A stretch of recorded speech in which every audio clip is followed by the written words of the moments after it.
Ayan, sunduan na naman po tayo. So, alas 2:30 na ng hapon. It's November 11. So, napakabuti ng ating Panginoon. Nasa school na naman tayo. Thank God na kumikilos ang Panginoon.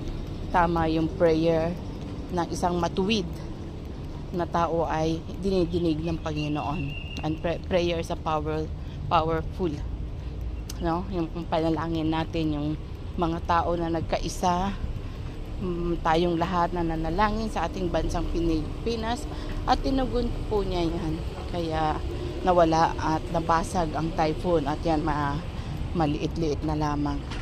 So manalangin tayo lagi sa ating Panginoon, at more na nandyan po siya, more na talagang napakabuti niya, at more po na talagang gumagalaw ang ating Panginoon.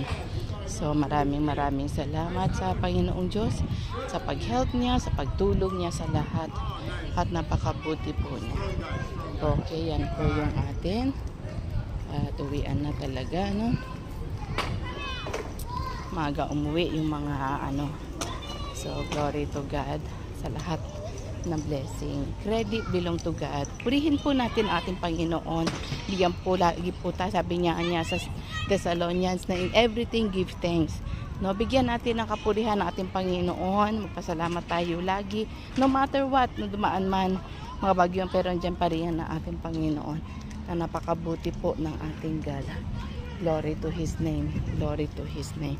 So muli, shalom, shalom, and God bless you all. So yung sikat ng araw kasi nasa atin. God bless you all. Bye for now.